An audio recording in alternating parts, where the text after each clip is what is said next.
Resolução Conjunta número 4.220, 28 de junho de 2012. Mapa PMBM. Capítulo 1. Do processo disciplinar. Seção 1. Da definição. Artigo 1. Processo disciplinar é o instrumento pelo qual a administração militar apura as faltas ou irregularidades que o militar estadual venha a praticar, sendo meio necessário para a imposição de sanção disciplinar. 1. Processo é o conjunto de atos coordenados para a obtenção de decisão sobre uma controvérsia no âmbito judicial ou administrativo e obrigatório, respectivamente, aplicação de pena judicial ou sanção administrativa. 2. Procedimento é o modo de realização do processo, ou seja, o rito processual, as etapas a serem observadas para sua elaboração. Especialmente, neste manual, é também a denominação das apurações administrativas meramente investigatórias que antecedem a instauração de investigações criminais ou de processos administrativos e que viabilizam a concessão de recompensa. Seção 2. Dos princípios do processo disciplinar. Artigo 2.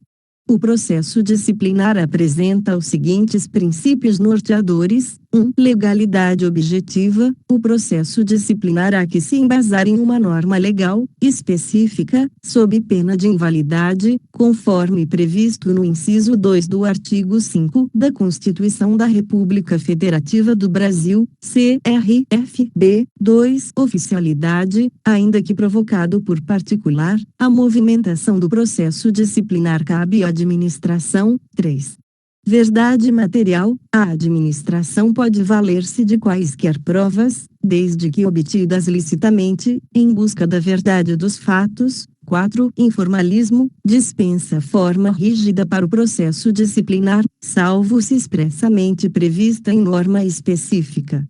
A forma é necessária, mas flexível. 5. Garantia de defesa, decorre dos princípios constitucionais esculpidos na Constituição da República Federativa do Brasil, CRFB, notadamente nos incisos liv e lv do seu artigo 5º, que tratam da ampla defesa, do contraditório e do devido processo legal. 6. Razoável duração do processo, assegura a todos, nos âmbitos judicial e administrativo, a razoável duração do processo e os meios que garantem a celeridade de sua tramitação, conforme inciso USV do artigo 5 da CRFB. 7. Impessoalidade, impõe ao administrador que só pratique o ato para o seu fim legal. E o fim legal é unicamente aquele que a norma de direito indica expressa ou virtualmente como objetivo do ato, de forma impessoal, conforme o caput do artigo 37 da CRFB. 8. Moralidade, determina que não bastará a autoridade o estrito cumprimento da legalidade, devendo ele respeitar os princípios éticos de razoabilidade e justiça, conforme disposto no caput do artigo 37 da CRFB. 9. Publicidade. Faz-se pela publicação do ato em boletim ou diário oficial, para conhecimento do público em geral. A regra, pois, é que a publicidade somente poderá ser excepcionada quando o interesse público ou a lei assim determinar, conforme disposto no caput do artigo 37 da CRFB. 10. Eficiência, impõe à administração militar e a seus agentes a persecução do bem comum, por meio do exercício de suas competências, de forma imparcial, neutra, transparente, participativa, eficaz, sem burocracia, e sempre em busca da qualidade. Primando pela adoção dos critérios legais e morais necessários para a melhor utilização possível dos recursos públicos, de maneira a evitar desperdícios e garantir uma maior rentabilidade social, devendo considerar que, quando mera formalidade burocrática for um empecilho à realização do interesse público, o formalismo deve ceder diante da eficiência, estando consagrado no artigo 37, caput, CRFB. 11. Motivação. A autoridade militar deve apresentar as razões que a levaram a tomar a sua decisão. A motivação é uma exigência do Estado de Direito, ao qual é inerente, entre outros direitos dos administrados, o direito a uma decisão fundada, motivada, com explicitação dos motivos. Seção 3. Das fases do processo disciplinar. Artigo 3. O processo disciplinar apresenta, em regra, 5 fases distintas. 1. Instauração, formaliza-se pela portaria ou pelo despacho inicial da autoridade competente e encerra-se com a autuação da portaria. É importante que a peça inicial descreva os fatos de modo a delimitar o objeto da controvérsia às partes interessadas, bem como dar justa causa à instauração da apuração. 2. Instrução, é a fase de elucidação dos fatos, com a efetiva produção de provas que possibilitem uma correta decisão da autoridade competente. Rege-se pelo devido processo legal, sendo assegurado ao militar a ciência da acusação, a oportunidade para oferecer e contestar provas, bem como total acompanhamento do processo pessoalmente ou por procurador. 3. Defesa, complementa aquela realizada no curso da instrução do processo e formaliza-se, quando existente, na elaboração das razões escritas de defesa. 4. Relatório, deve conter obrigatoriamente, a descrição sintética do processo, observado o seu histórico processual, bem como a norma violada, do militar tido como autor responsável, e, sumariamente, da conduta antiética perpetrada, sendo esse relatório uma descrição bastante analítica da instauração do processo, a sequência da instrução probatória, mediante a integração descritiva dos atos e dos termos que dela constarem, e, finalmente, a análise das alegações finais da defesa, bem como a proposta fundamentada da justificação à absolvição ou da aplicação de sanção disciplinar. 5. Julgamento, é a decisão motivada e fundamentada, proferida pela autoridade competente, observando os prazos legais, sobre o objeto do processo, com base na acusação, na defesa e nas provas existentes nos autos. Com o julgamento, que é a última fase, encerra-se o processo disciplinar. Seção 4. Das causas de justificação ou de absolvição da transgressão disciplinar. Artigo 4. Os casos em que o encarregado do processo procedimento administrativo, a autoridade delegante, o SEDMO, o acusado ou seu defensor verificarem a possibilidade de aplicação de um dos incisos previstos no artigo 19 do SEDM, causas de justificação, ou por aplicação subsidiária em uma das alíneas contidas no artigo 439 do CPPM ou artigo 386 do CPP, causas de absolvição, poder-se-á fundamentar o pedido ou o arquivamento dos autos. Artigo 5. As causas de justificação ou de absolvição, sempre que possível, devem ser verificadas, antes da formalização da comunicação do fato, no levantamento inicial, na defesa preliminar ou em sede de relatório de investigação preliminar, RIP, conforme o caso, objetivando dar subsídios à decisão da autoridade competente, sem necessidade de desenvolver o devido processo legal. Artigo 6. São causas de justificação que motivam e fundamentam o parecer e ou o julgamento e possibilitam, legalmente, arquivar os autos, sem responsabilização do investigado ou acusado. 1. Haver motivo de força maior ou caso fortuito, plenamente comprovado. 2. Evitar mal maior, dano ao serviço ou à ordem pública. 3. Ter sido cometido fato típico transgressional. A. Na prática de ação meritória. B. Em estado de necessidade. C. Em legítima defesa própria ou de outrem. D. Em obediência à ordem superior, desde que manifestamente legal. E, no estrito cumprimento do dever legal. F. Sob coação irresistível. Artigo 7.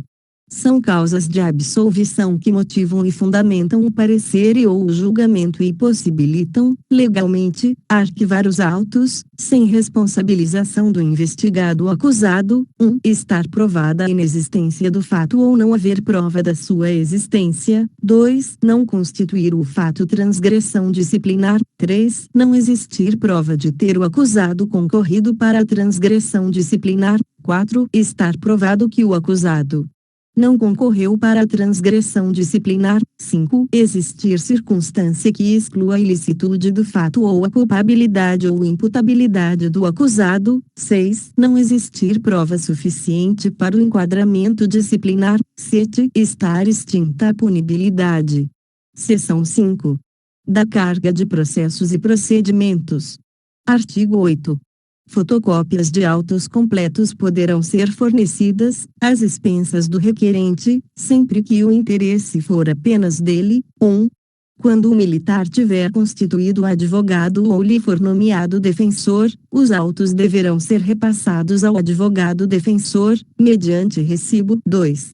Se o militar estiver realizando autodefesa, poderá obter, a princípio, carga dos autos do procedimento administrativo, o qual ficará à sua disposição na repartição militar, uma vez que este não possui a qualificação e os direitos legais a que estão sujeitos os profissionais da advocacia. 3. Quando houver prazo comum, somente em conjunto ou mediante prévio ajuste entre as partes envolvidas, através de petição ou termo nos autos, poderão estes sair da SRH ou equivalente, ressalvada a obtenção de cópias, para a qual cada acusado ou procurador poderá retirá-los, mediante recibo, devendo devolvê-los até o final do expediente administrativo do mesmo dia. 4. Os autos de PADs e PAIs somente poderão ser entregues em carga nas mãos do defensor constituído pelo acusado, bem como uma cópia digitalizada do processo deverá ser, obrigatoriamente, providenciada e mantida sob guarda da administração, antes de sua saída da unidade. CPM. Artigo 123. Extingue-se a punibilidade, 1. Pela morte do agente, 2. Pela anistia ou indulto, 3. Pela retroatividade de lei que não mais considera o fato como criminoso, 4. Pela prescrição, 5. Pela reabilitação, 6. Pelo ressarcimento do dano, no peculato culposo. Artigo 303, parágrafo 4º. Artigo 123.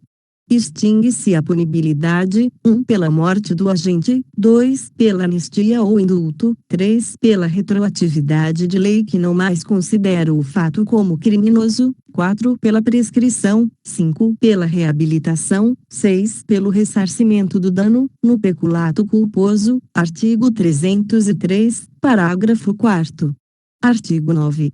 O chefe da SRH ou equivalente, ou militar protocolista, devidamente responsável pela atividade, deverá registrar a retirada e a devolução dos autos, mediante carga em livro próprio e ainda no sistema informatizado, onde houver, devendo o servidor militar solicitar ao advogado ou estagiário a exibição da carteira profissional. 1. Sempre que os autos forem entregues para carga, o responsável pelo ato providenciará a colheita da assinatura do detentor provisório do documento, com um alerta alusivo aos delitos descritos no artigo 316, supressão de documento, do Código Penal Militar, CPM, e artigo 314, extravio, sonegação ou inutilização de livro ou documento, do Código Penal, CP. 2.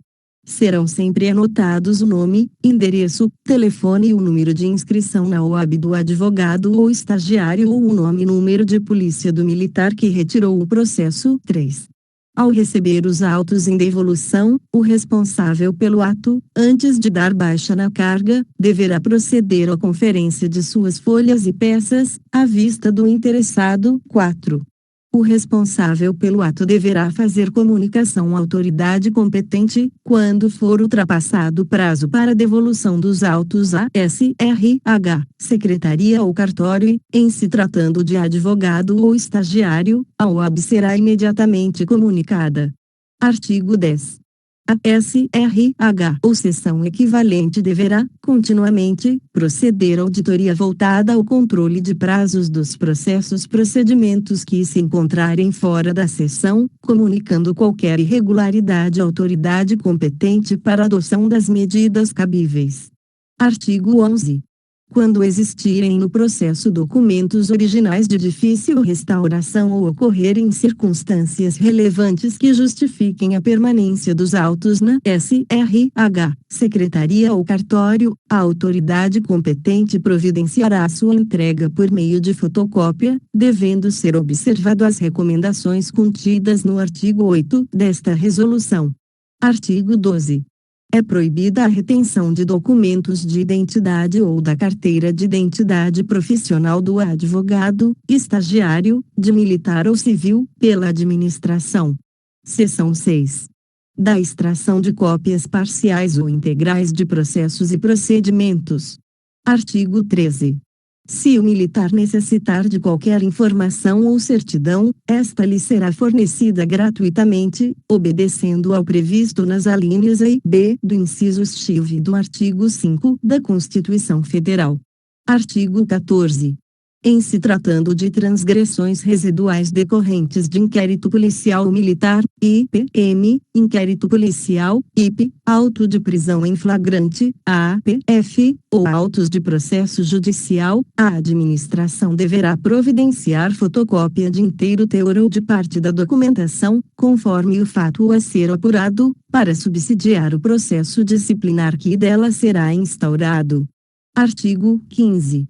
Fotocópias de autos poderão ser fornecidas, às expensas do requerente, sempre que o interesse for apenas dele, inclusive para fins de recurso em qualquer instância e em qualquer esfera. Nas demais circunstâncias, o ônus será da administração. Artigo 16. É autorizada ao militar acusado, autodefesa, defensor militar, advogado ou estagiário regularmente habilitado, através de procedimento próprio, a retirada de autos da SRH, Secretaria ou Cartório da Unidade, para a extração de cópias reprográficas de peças processuais, sendo que o interessado deverá devolvê-los até o final do expediente administrativo do mesmo dia. Parágrafo único. Deverão ser observadas as orientações previstas na seção anterior no que se refere ao registro, à retirada e devolução de autos na administração. Inscreva-se no canal e ative as notificações. Curta e compartilhe para que esse conteúdo chegue para mais pessoas. Deixe nos comentários qual lei, resolução ou decreto você quer ouvir. Bons estudos. 1.